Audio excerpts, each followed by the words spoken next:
So welcome everybody to today's Projectiology Book Club session, where we have the presenters coming to us from Germany, Anne-Kathrin Vogt and Eduardo Vicenzi. Anne-Kathrin is German, graduated in business administration with postgraduate degree in international marketing.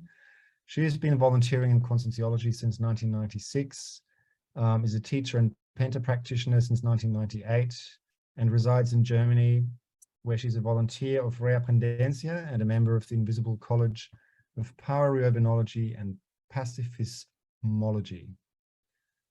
And she's here together with her evolutionary partner, Waldo, who's a Brazilian, graduated in civil engineering with postgraduate degree in enterprise resource planning.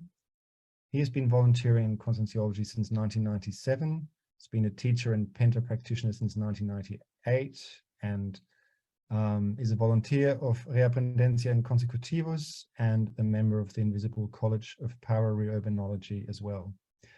And the topics that Eduardo and Anne-Kathrin will be talking to us about, I think, really important. There's sort of some of the key sections of, there's so many important pieces obviously in projectiology, but the relationships, this whole topic about relationships with other consciousnesses, to me speaks, there's a lot of richness there. You know, obviously in projectiology the focus is on extra-physical relationships, but so much of what's being said really applies in our physical life as well. So I'm really looking forward to the presentation, and please feel free to ask any questions as we go along, either by just putting up your hand. You can write them in the chat, and then we can stop and raise it with Eduardo and Anne-Kathrin. And as you know, we'll have a presentation for somewhere between 45 and 60 minutes, and then afterwards we'll have time for us to discuss. So yes, please take it away, Anne-Kathrin and Eduardo.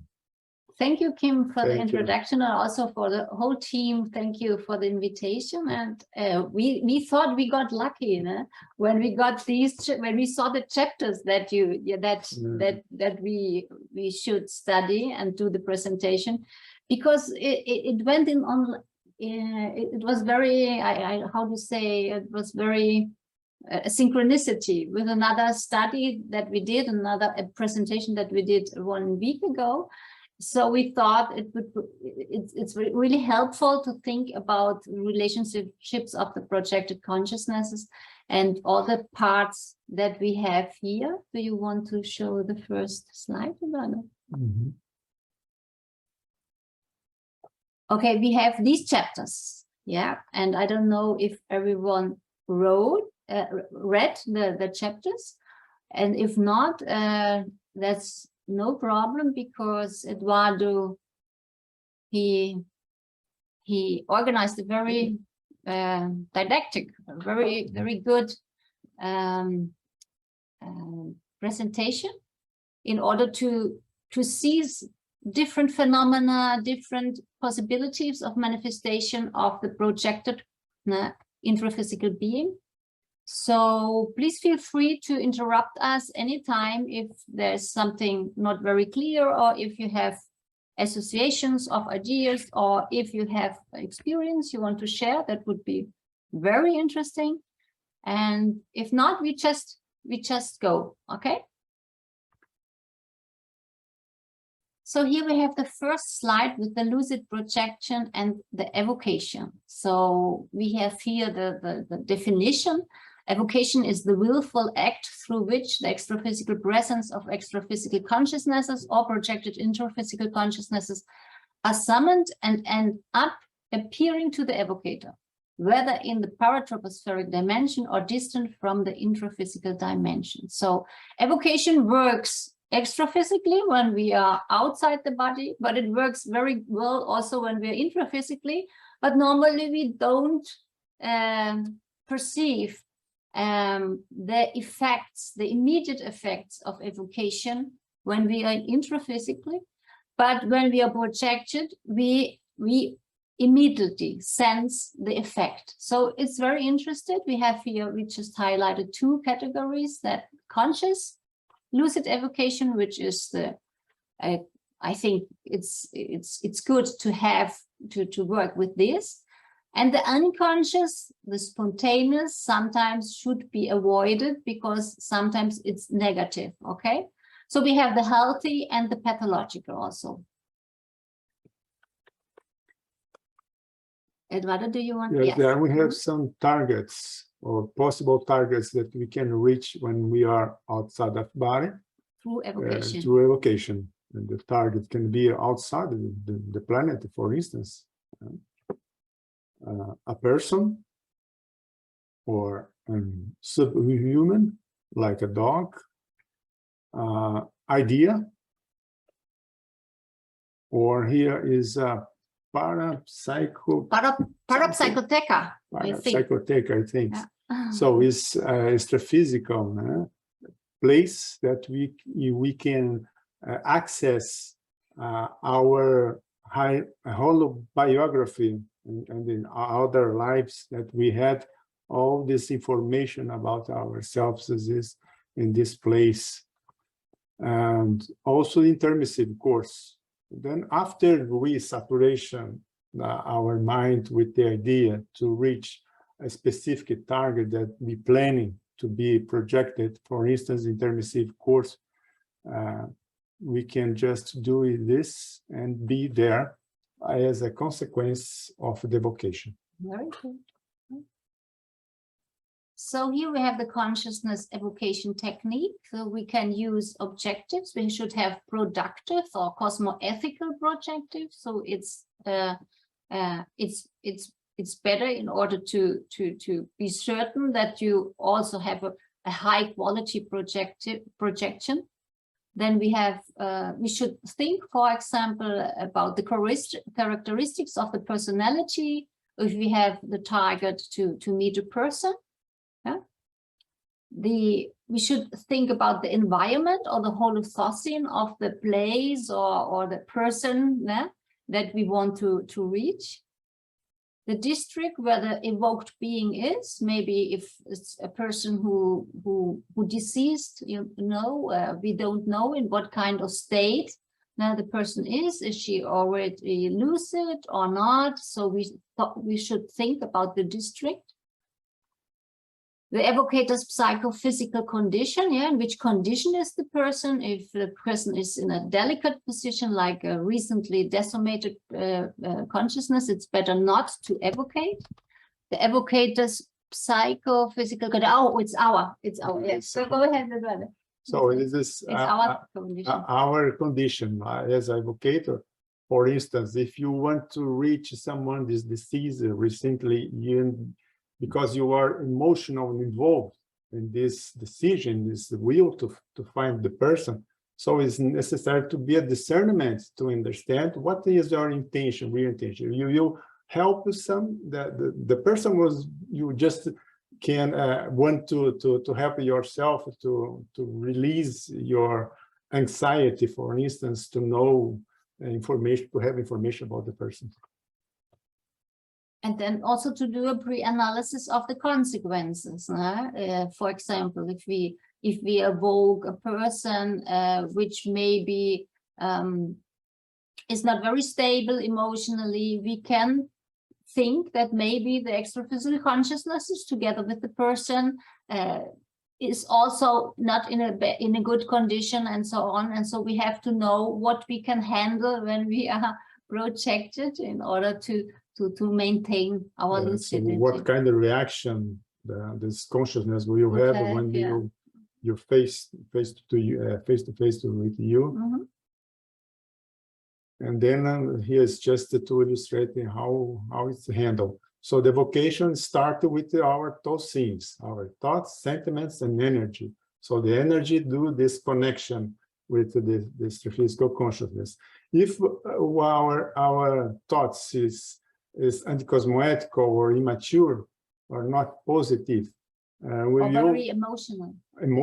No, we will make a connection with physical consciousness like this. This is not good and in a good health, mental health or psychological health. And then, of course, this is a possibility that you bring this consciousness in your psychosphere, and then you have some interfusion of energies, and then can be unpleasant or not positive. And normally, this occurs unconscious. It's just the way we are thinking, irritated or thinking bad about someone, and then we can do this connection. Or we can have a positive health those things, and then connect with the healthier extraphysical consciousness, like a helper, for instance. So here's the technique, okay? Conscious evocation technique. So you can use, for example, a photo of the evocated being, or a personal object, a piece of clothing of the person. Should think intensely for a long time, maybe before you go to sleep, and the last thought could be about the person. Maybe then you automatically project yourself there. You can remember shared experiences with the person, with the target person. And yeah, you should have affinity or empathy with the person. So to provoke an evocation with the person, you have affinity. So, the connection will be stronger. Yeah, also from the side of the person. To meet the person outside of the body.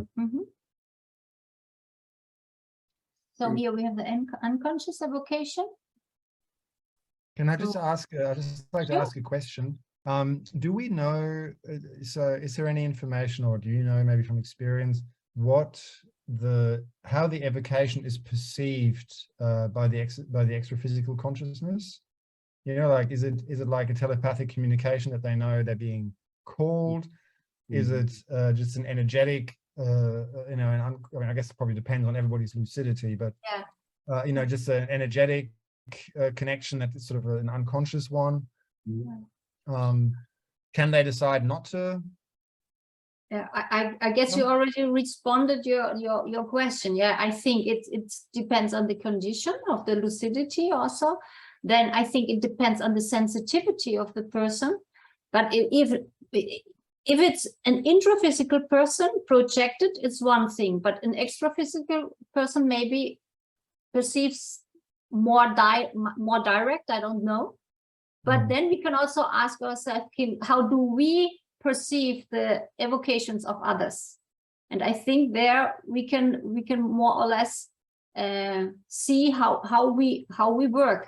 So, but this is an interesting thing. Normally, it's an interesting question. Yeah, because normally Waldo writes a lot about the energivorous consciousness that you evoke unconsciously, and they come to your psychosphere because just of the higher level of energy that you have in your psychosphere. So normally we intraphysical people have more energy. If we are outside the body, a projector, he's loaded with energy. So normally, I guess, if he evocates, you know, then it's like a bait. No? Yeah, I think, for instance, in our case, as an intraphysical consciousness, it's more difficult to identify that someone is evoking us. But when you think extraphysically, it's like a connection, energetic connection is much more easier to perceive. Of course, depend of the condition of the consciousness, because sometimes she is, or he is isolated.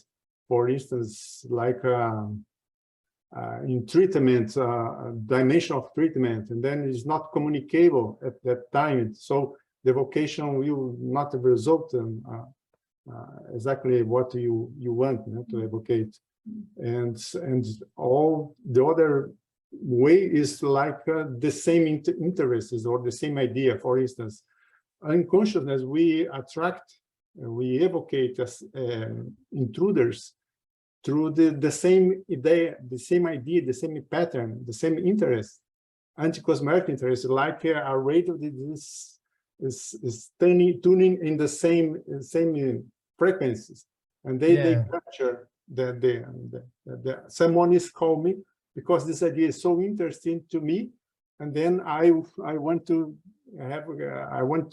have a contact with this person who is emitting this kind of waves, kind of energy with the same pattern.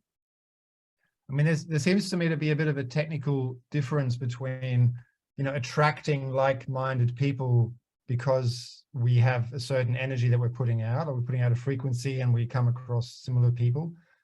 It is, you know, qualitatively, I'd say a bit different from thinking about a particular person intensely and connecting with their energies, right? Like that evocation, whether it's positive, negative, conscious, unconscious, but it's that focus thing about a person.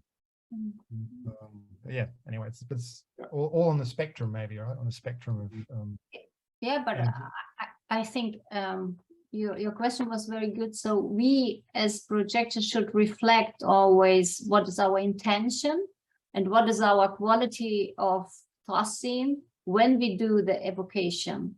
So I guess if our intention is good, for example, I have a research project and I'm evocating a researcher, maybe an extra-physical consciousness, but in his last life he researched the same subject. So I guess that this is okay for the researcher or for the extra-physical researcher to get my evocation, you know.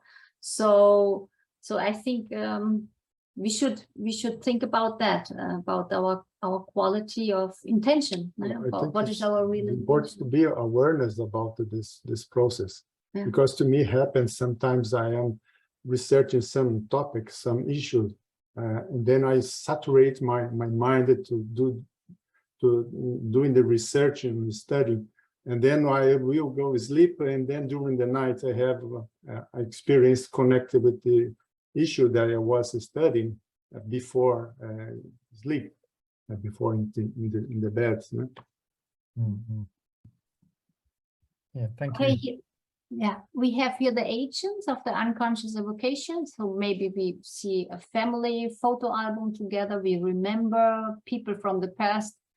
I have a lot of contact with old people. So, for example, one of my parents, my father, he has Alzheimer's, and he's going back and back. He is remembering more things of his childhood, and then things, thinks a lot about dead people already. So this is an unconscious evocation, which is normal for people with Alzheimer's. Yeah. So they remember more the family, the people who are already not with them. But sometimes this can happen that we got uncomfortable presence in a gibberish consciousness, like we just said. No? And so, sometimes we remember and talking or thinking, remember the situations, and when we think bad about the person, he's already desolate or is not in life, it's a physical consciousness, and then this makes some repercussion, negative repercussion. The person they were evocated, or someone is thinking bad, they remember bad things about the past, and then this is probably for them, from intruders is a way to be intruder. No? Yeah, but also for the evocated person, because it's unconscious. No, this is the problem, unconscious.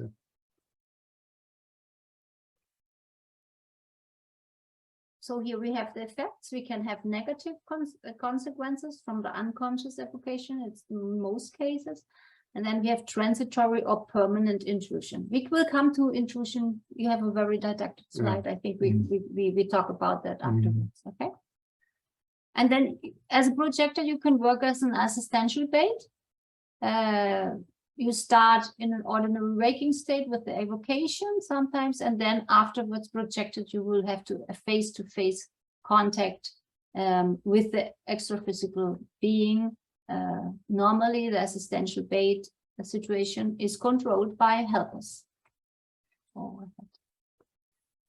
extraphysical manifestation of the sensitive projector. So when we are outside the body, we can have extraphysical intuition, like this. Or we can have clairvoyance. We are outside the body, and then we can see, for example, have the clairvoyance with the psychotecher or the parapsychotecher. The clairaudience. And the extraphysical psychophony. So this is like there's the helper in white. He connects with the projector. And then there is a, talking through the projector to an extraphysical consciousness. This is extraphysical psychophony. Why that? Because the helper is in a more subtle dimension. He's more subtle than the projector. So he's using the projector like a medium, like a sensitive, in order to get communication with a more dense extraphysical consciousness. And we have here also the extraphysical retrocognition. So outside the body, the person remembers something of the past, right? Or then the extraphysical precognition here. Maybe she is seeing the future, here something out of the future. So this would be the illustration of the precognition. And then we have here a more complex situation, which is the energetic exteriorization by 3. We have the helper, here the helper woman. She's exteriorizing energy to the projector. The projector is energizing then the sensitive, and the sensitive is energizing the lady in the chair. So here, this is the transference of consciential energy transmitted by a helper through 2 sensitives at the same time, one being a lucid projected intraphysical consciousness, and the other being an intraphysical consciousness in a conventional parapsychic trance. Then we have the physical manifestation of the communicant projector. One part was the part of the 2. Here in the energization by 3. Can you just highlight? Yeah. Yes, here. So this is a physical manifestation. Yeah, we have the communicant projector, and we have the sensitive. Yeah. But the most common one is the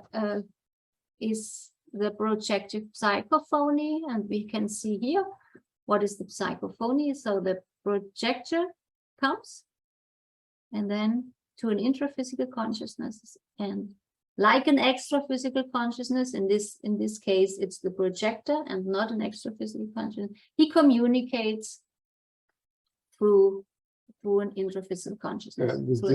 This is very common in these sessions of mediumism.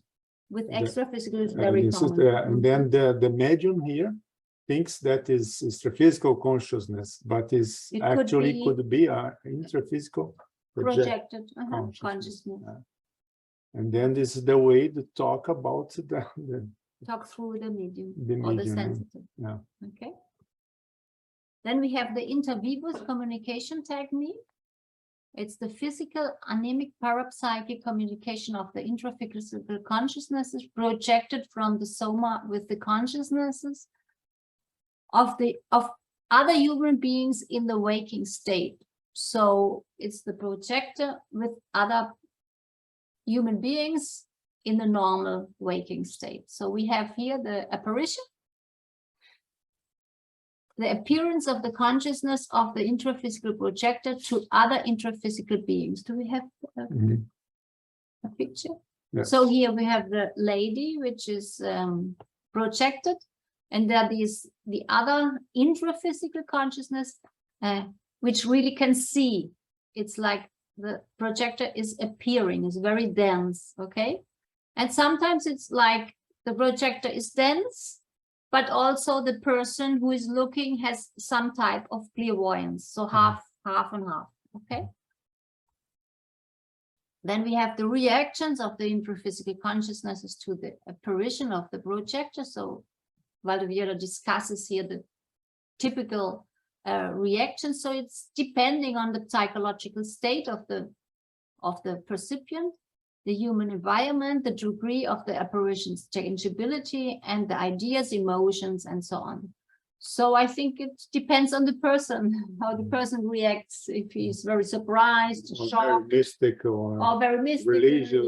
Yeah. then- So, yeah, depending on this, they will have their reaction. And normally in our courses, when we have some clairvoyance, the people are more focused or understand better the process, the phenomena, and then the reaction is much more mature, like a researcher.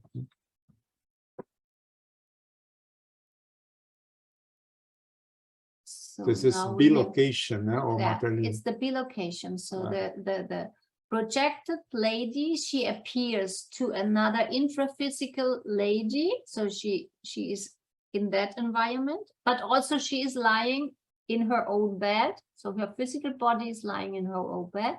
So she is being seen at the same time from two different Yes. intraphysical consciousnesses. And then it's possible this guy think, no, she is sleeping now. Yeah. And then this lady said, no, I was talking with her. I saw her At that exact time. at the same time. Then it is not possible that she was sleeping.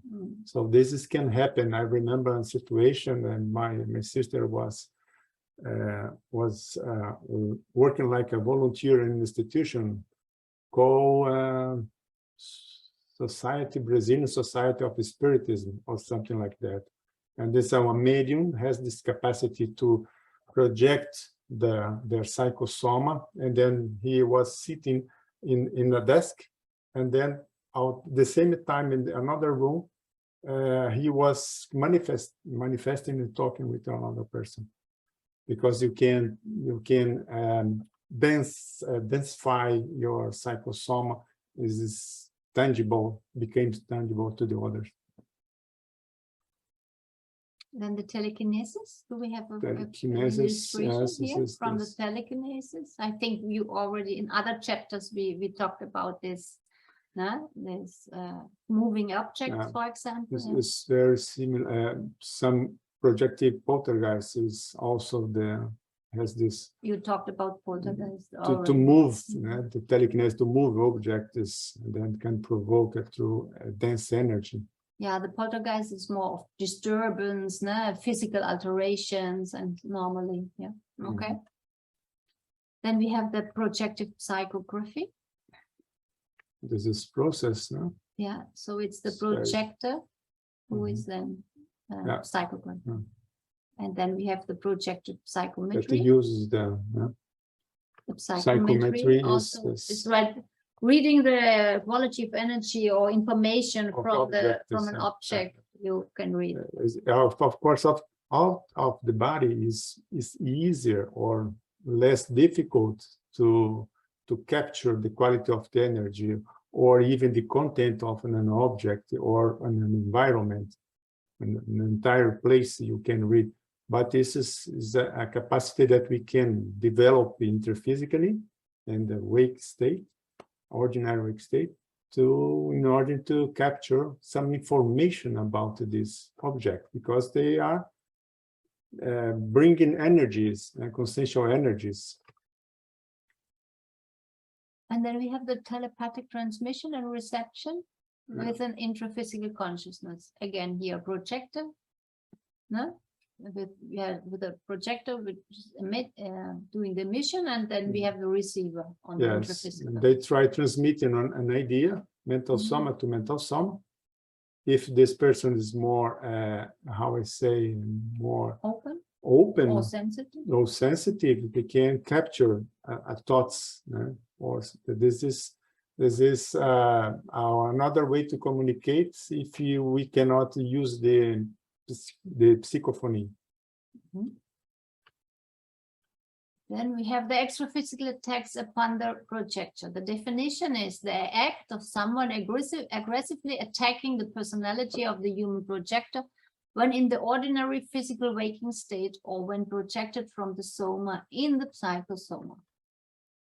So common attacks, they normally extraphysical attacks and can be pressure on the projector's psychosoma, or also the common attacks. It's like placing successive extra-physical obstacles, blocking the translocation of the Yes, projector. for instance, you are projected and then you try to move from one place to another place, and they create some obstacles like a wall, like a door, close the door, and then if we are suggestionable, let's say, if we are more Suggestible is correct. Yes, suggestible, yes, and then we just see, oh, the door is closed, I cannot pass through. The intention of the extra-physical consciousness is to restrict the projector movements, for example. The translation from Then sometimes he's using negative paraforms of the beings and transfiguration of the attacker, like provoking fear, trying to get the projector out of his emotional balance. What are negative paraforms of the beings? Negative paraforms, like morphothocenes, in order to build forms, you know, like energetic or extra-physical forms, which can cause fear, for example, like and weapons or threatening. Sometimes weapons or animals, like animals. For example, I'm afraid of spiders. If I'm projected and I have a big spider, you know, maybe a morphothucin of an intruder, most probably I will get shocked, or I will get some emotional repercussion. Yes, is the problem is that the consciousness can read our some when lucid. When they are lucid, they can read our feelings, our fears, or they understand better our psychological, because our energy, how I say, show this our intraconsciential state. Yeah. Throwing energetic darts is also one of the examples that Waldo Vieira gives in this chapter, or chasing, hunting, or cornering the projector. So it's more or less this. And then just a quick comment just because I found it interesting, the energetic dart thing. And you guys were talking about going to the Amazon earlier, right? There is a interesting ethnography about Amazon indigenous people. And one of the things that they talk about a lot is attacking each other with these energetic darts in the intraphysical state. But nonetheless, right, it's a big theme. Yeah, that's interesting. Thank you, Kim. And here we have some self-defense techniques of the projector.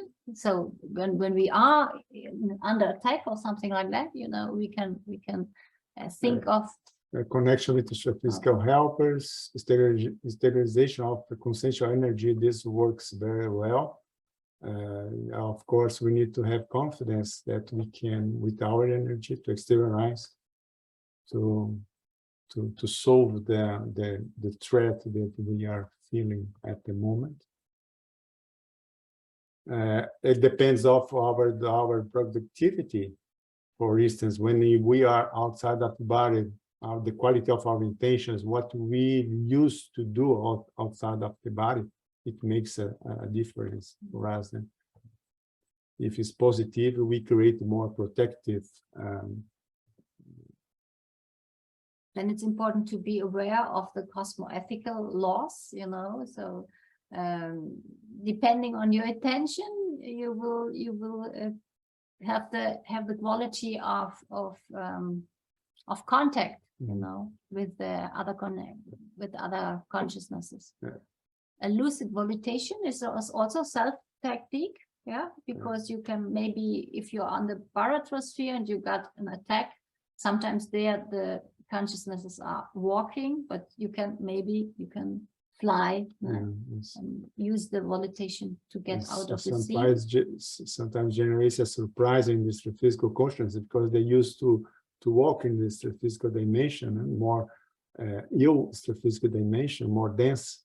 And then if we are lucid, that we can fly in this physical dimension. this is a good research technique to the projector. Yeah, and if we are under attack and we go to the back to the body, it's like a shelter where we are going back. So if you see you cannot handle the situation, it's better to go back to the body. Sometimes it's like a natural reaction when we are we have fear in extraphysical dimension. And normally our reaction, self-protect reaction is to go back to the body automatically. Yeah. Even if we don't pretend to do this, we not intend to do this. Then to have self-confidence of the defensive energies that we got, and then energetic repellence, like a paralyzing gas, is also a self-defense technique, using that. Yeah, to be constant serene, if possible. Yes. It's not my case. I cannot be constantly serene. And when we are extra physically in the psychosoma, it's more difficult to maintain the emotional we are balance. Not lucid in that time, then the emotions comes up and so it's very related to the lucidity. Then the transmental dialogue or telepathy to try to approach the consciousness who attacks you. The constant beneficial self-docence. I think this is an important question or important issue to know that the consciousness who attack you, they feel that you invaded their space. They feel that you got bad intention, that you want to harm them, and so on. So even if this is like a paranoia thinking of them and you have good attention, but this is the reality of the intruder. So we will talk a little bit more about intruders. The intruder is the consciousness that exercises direct or indirect negative action upon another, whether by disturbing, provoking, pursuing, and malevolently influencing through waves of thoughts, emotions, ideas, and consciential energy. So here we have some characteristics of the extraphysical intruders. I think we will not be able to read them all. Yeah, but it has to do a lot with ignorance. So the ignorance regarding the relationship, the approach, and so on. So it's important that we understand these characteristics. A lot of emotions. It's angry or sometimes contradictory emotions also.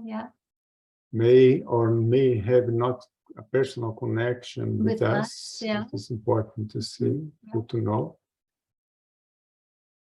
Desire to continue some activities that used to do in the physical dimension now.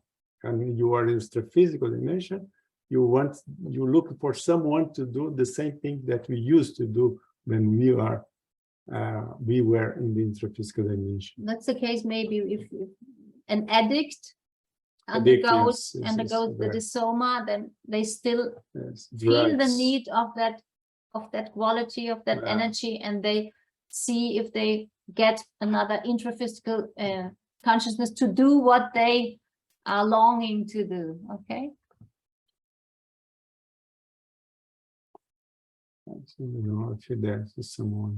Physically and mentally damaging the victim through hate.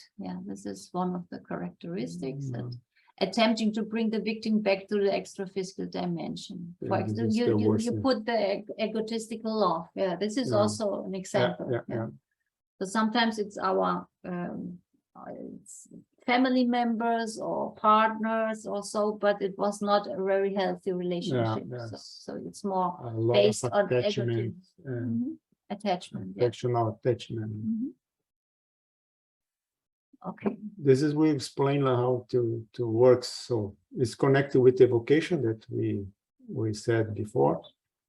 So we establish connection with barometric sphere or this dense communities or pathological communities through our those things. And this is we call in intrusion, that we start with the self-intrusion through our thoughts. Negative, make a connection with this pathological community. So the first responsible for intrusion is ourselves. Yeah. Yeah. And then we make it this, how I say, transfusion of energies, and then it's low our lucidity, sometimes head ache or other ills in our body, for instance. So types of intruders. Some types, yeah. So there in specific locations where can you find permanent intruders, like headquarters of organizations which is related to gambling, or everything related to war, or something like that. Then you have a function. Maybe you have a function which has to do with an action, like a corruption or something like that. Then you have also extra-physical intruders related to this area. Ideas, all kind of nurturing negative ideas, specific ideas, for example, ideas to assault someone or to get someone to do something, like manipulating someone. Then you've got extra-physical intruders helping you with that. Punctual, I think they are coming at a certain time of the day, like they know every day. For example, vampires, for instance, you come back from the work and then used to drink a whiskey or something, and then that time they know that you are used to do this, and then is a time to suck your energy. Then special events, for example, like Carnival can be a commemoration. Oktoberfest in Germany is very common. Oktoberfest. Yeah. You've got There's a lot of people together with, how I say, cows and different kinds of those things, more related to feel pleasure or to make entertainment.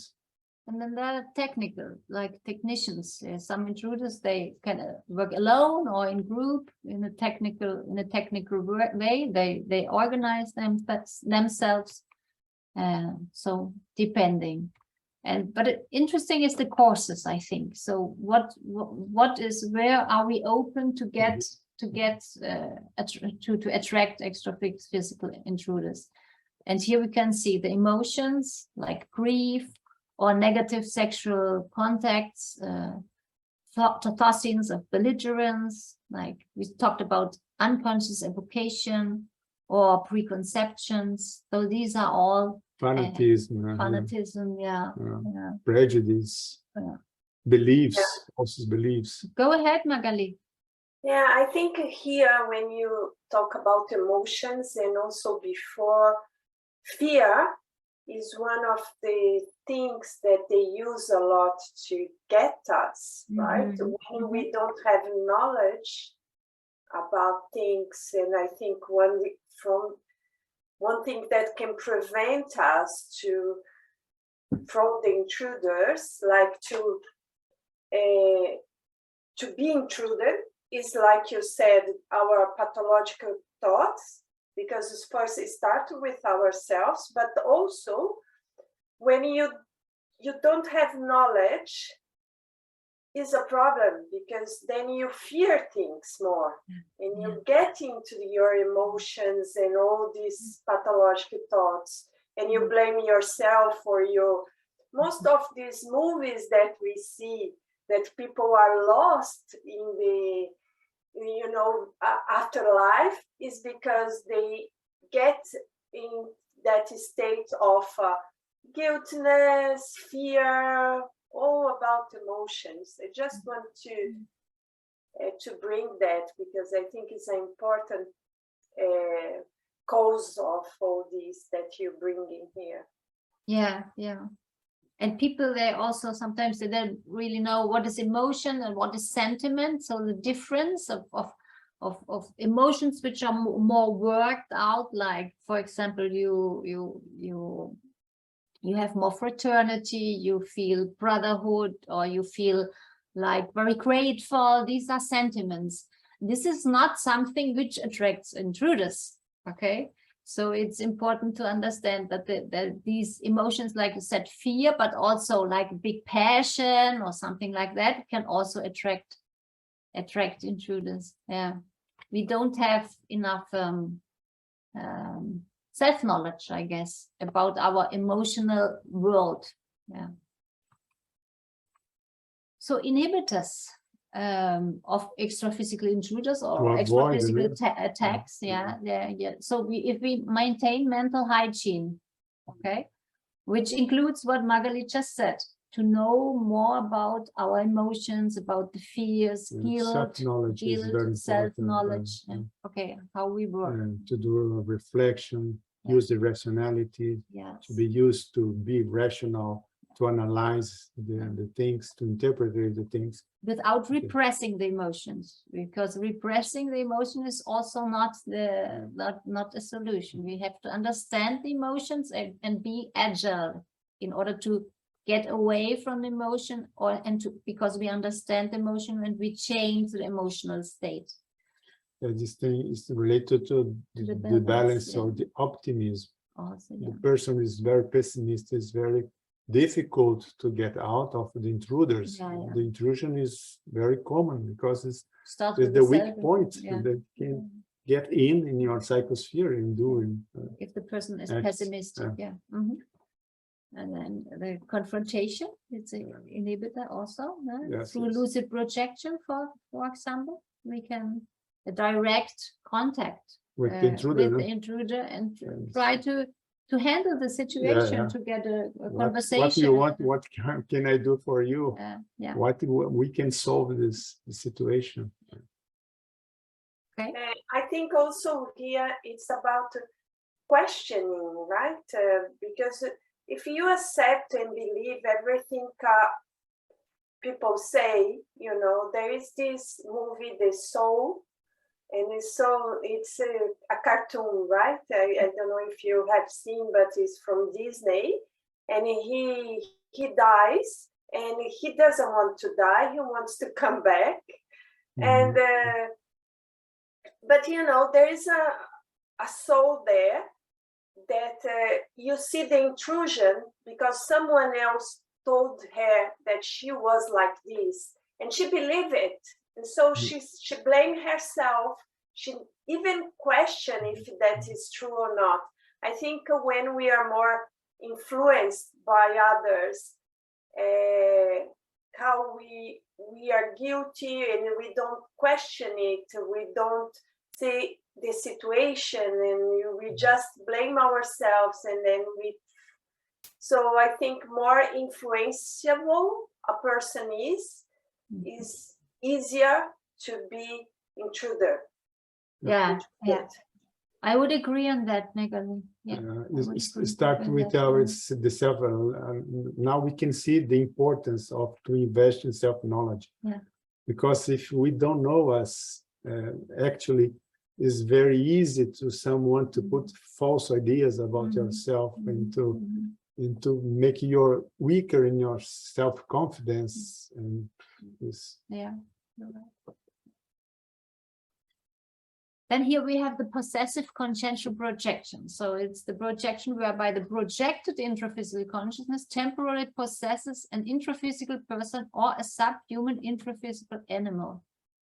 So here the projector and will possess temporarily an intraphysical here, like in this. And then we have here also the animal. I think it was Michaela who talked about the possession of a mare, of a horse or something like that, like 2 months ago. Yes, so this is also, go ahead, Michaela.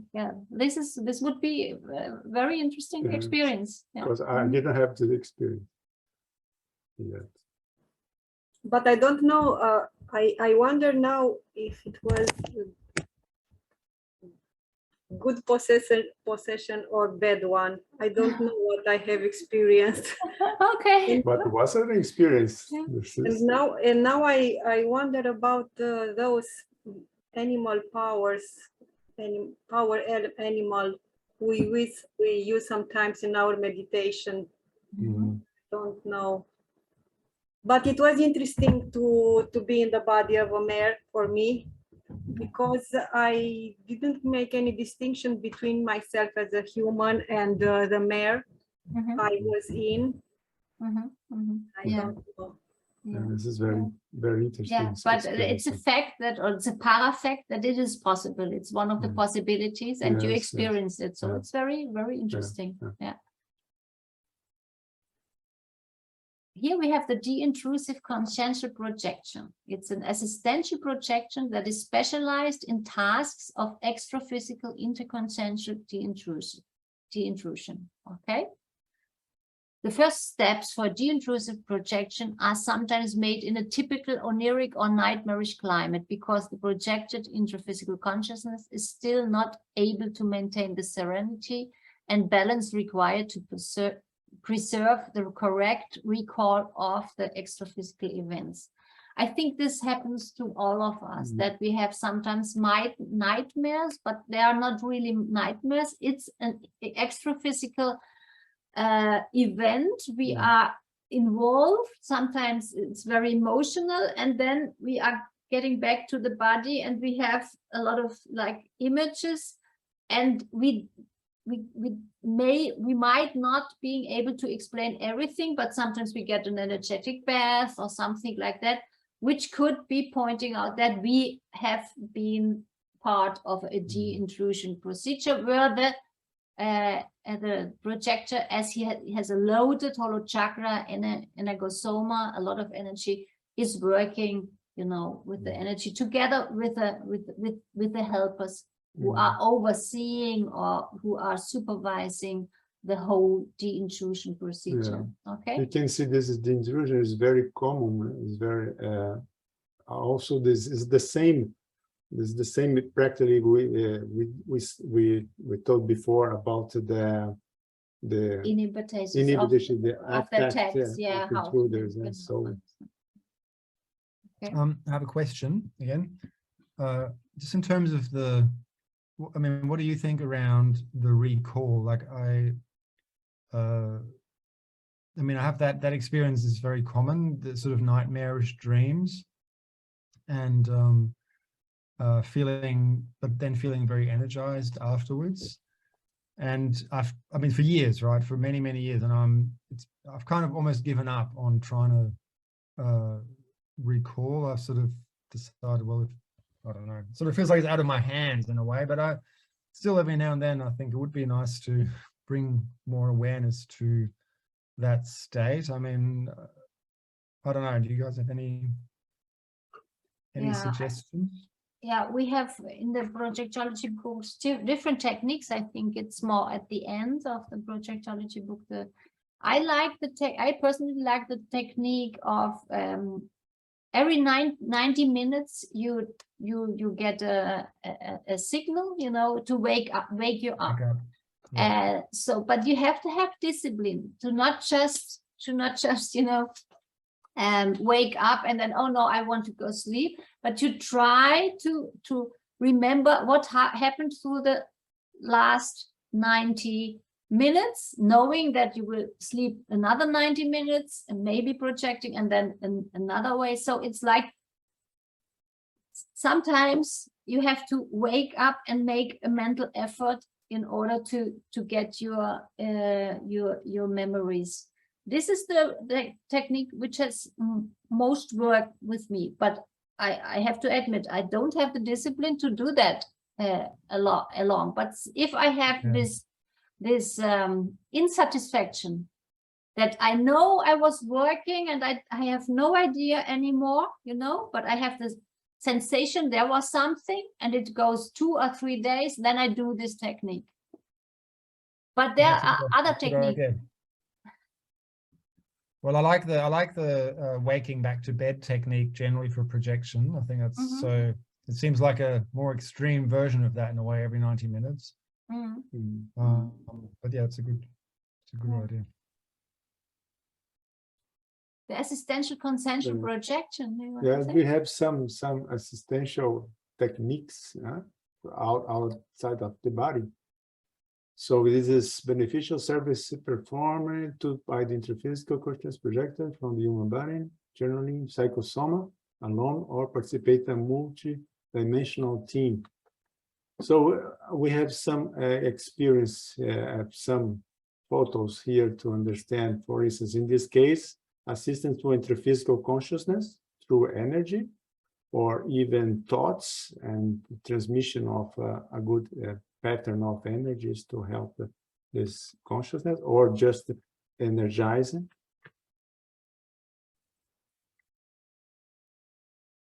For instance, in this case, can be as a person, diseased person, for instance, a father from this girl, this is projected, and then you can do some reconciliation or to solve some pendant between issues, between the persons. So is a kind of assisting also. There's another one in the baratosphere. Donating energies. Yeah, donating energies. And these are the typical assistential projections where you're very loaded with energy, and this is why our lucidity is not so. Yes. It's more difficult to memorize, to recall this experience, because normally we have at that occasion less lucidity, because it's much more dense energy of the energosoma. To exteriorize energy, because this pattern should be compatible with the extraphysical consciousness. This is This is a more complex one. To explain, or try. Show. So this is normally this is doing to a rescue, extraphysical rescue. So normally we have a less lucidity, and then a helper help us to bring us at the place that they know exactly what is the necessity of this consciousness. For instance, this consciousness is separate from the group, and then the helpers give us energy to increase our lucidity, and then we can exercise energy to help this consciousness to be more lucid. It's like time. A rescue. Like and then a the rescue. helper. We just do this part, and then the helper goes away with the physical consciousness. Okay. Yes. And then the projector and the disomets. So these are the people which are expecting the final projection. It's like the disoma. Okay. So here also we can do a lot of work. I think people who work with elderly people, normally they help, you know, projected in these kind of assistential consciential projects. Because the connection is there already. So they work professionally. And then we have the prolonged consciential projection technique. So it means that you can try to stay more time out of the body. It helps to be serene and self-aware, and you should, if you feel that your silver cord is, you know, pulling you back, you have to try to resist that. So then you can prolong. And then there's the issue of the extraphysical agenda. It's like priorities, which you write down, things that you want to do when you are outside the body. Yes, of course, the targets that you want to reach, projected, what is important to you, for instance, intermissive course or a community, strategic community, or even do assistance with someone, your group of group karmic. Yeah, and that just depends now to the interests of anyone of the projector, what kind of agenda that he will. But it helps to help. It helps to get to the target. Yeah, the interesting here is to have a priority. What is important to me in terms of evolution? Because sometimes we have a lot of curiosity, but that brings to us some gain in terms of evolution. So this is important to see what's here real is important to me now at that moment. Yeah. So that's about it. I think we go to the breakout rooms. Or no? We can still have a question here. Yeah, sure. Yeah. It's about the slide. It's about the slides Okay, still. go back to the slide. It's just about when you said about the evocation. Yeah. And you said about to evoke the intruders and evoke, connect with consciousness that are not in the best of themselves and the intruders, and how can we transform that in extra-physical assistance, because like we are not feeling well in that moment. You comment that you evoke some consciousness and you're not feeling very well. And so is there a turnaround there? Yeah, it depends, Magali. I think we have to do an effort. If we feel that we are also already with a bad connection, if I understand, is this a situation you're talking about? Yeah, that we try to shift, that we go to a positive thinking, and if we think we cannot handle the situation, or that we have to first cut the connection in order to gain energy and to gain optimism and to be strong again, then it's good to work with energies, make a vibrational state and so on. Because sometimes if you're already in a situation which is not so good, for me, it's better to just get back and reflect upon it. What did I wrong? What was the cause of that evocation or of this connection or of that attack, in order to do it better, recompose myself and then go again. For me, it's not so easy to stay in a projection and then, to shift the whole thing. I'm not able to do that normally, unless the helper is there. I think the vocation is a big challenge for us to master the vocation, this process, because this is very common. We are thinking all the time. So we are doing connection and we are doing evocation, unconscious, mostly unconscious. And then we should think more, reflect more about this situation, because everything is connected with the law of cause and effect. We think something, make a connection with someone or a group, and then we'll have an effect to us. And then we don't know what's the cause. The cause was the evocation, was our those things that we are not pay attention, we are not aware about what we are thinking, because it's so automatic. We are all the time thinking about different things, and then we are not aware that we're doing connection with this consciousness or situations, and they will happen in the future. So like a consequence and not natural consequence.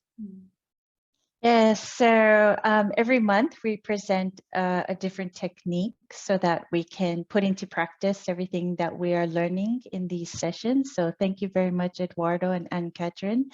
And the technique for this month is actually one of the techniques that they have presented. So it's chapter 353, Conscious Evocation Technique. Conscious Evocation Technique. So if you remember in the presentation, we talked about, what's the difference between conscious and unconscious evocation. So obviously in this technique, we want to practice a conscious evocation. So please read the technique very carefully. There is on the next page, the actual technique. So it says direct evocation can be used as a process whereby you project with lucidity, and you can get a photo, a personal object, or a piece of clothing belonging to a personality which is now an extra physical consciousness that you wish to contact. Then think intensely about this for a long time. You should reflect on the person and try to remember some of the experiences you shared with this conscientially evolved personality with whom you always had affinity or empathy.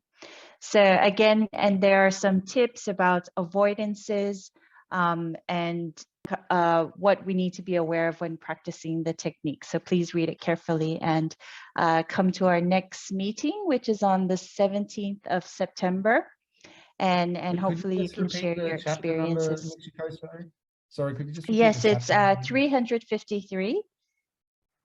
353, Conscious Evocation Technique. Yes, so the next meeting will be on the 17th of September. So we hope to see you all there. Thanks, everyone. Have a great evening. Cheers, guys. Thank you very much. Bye, Thank you. guys. Thank you, Eduardo. Bye-bye. Thank you, everybody.